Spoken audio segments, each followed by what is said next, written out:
I think the biggest theme generally, especially across the bigger organizations, NFLs, the Premier Leagues, is that globalization is the most important factor that they're considering as part of their strategies. So, international games, international fans, and really, bringing the game closer to them is a real focus for these organizations. And that just has so many flow-on effects to other areas of the business of sport.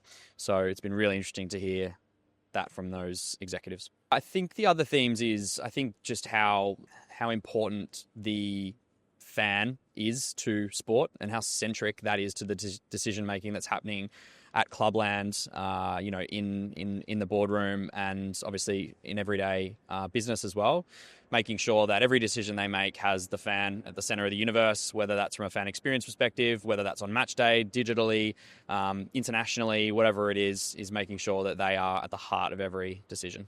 Fan engagement is used so broadly across the board, from video content consumption on social media to what we are doing right now. Fan engagement is so broad, but the way I tried to summarize it last time when we asked me is like asking how my son had fun at the venue. However, he's going to come back and answer that question is what I believe is a fan engagement, whether it's having a good experience buying something at the food and beverage, whether it is about the participation inside the venue. Everything that is about the fun experience of a fan in a venue falls in the fan engagement category, and also beyond the venue for the digital international fans. I think people are starting to look at fan engagement differently. I think it's always historically been about, the fan experience at an actual game or whatever it might be, the actual product itself. But, fan engagement can take so many different forms. It can take so many different mediums now as well. So again, it's really about meeting the fan where they are and really engaging everyone, not just the people within your stadiums or at the actual, product itself. It's about how the fans consuming when they're not there, how are fans consuming when, it's during fixtures, for example, and really, deepening that engagement on a 365 basis. I think we move to a world where people understand that there's not going to be the media rights free kind of money coming their way anymore. I think that is something that the organizations now understand. So they're going to have to work to create new revenue streams that won't be as big as the historical ones, but that they're going to start to have to focus on to keep growing their businesses.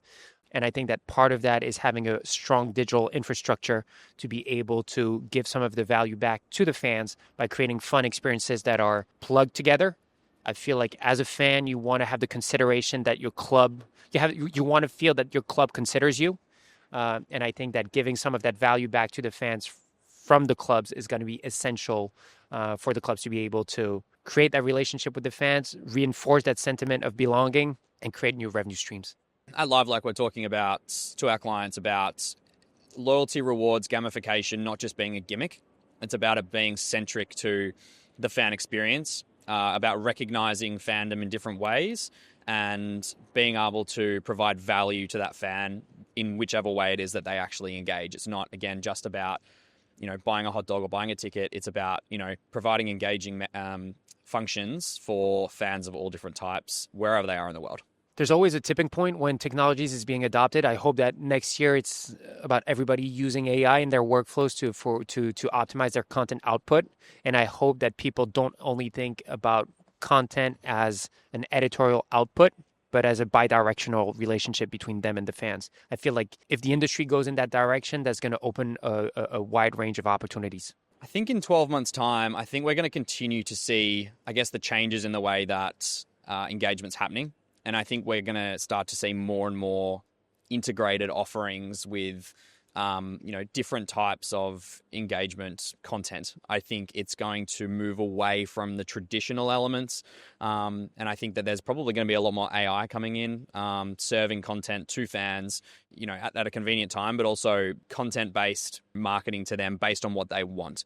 I think we're going to move away from this, approach of the same content week on week. I think it's going to be a lot more targeted, and I think it's going to be a lot more specific to each individual, just because AI allows us to do that. I don't know if there's a ceiling. I definitely think that the opportunity is still very much out there.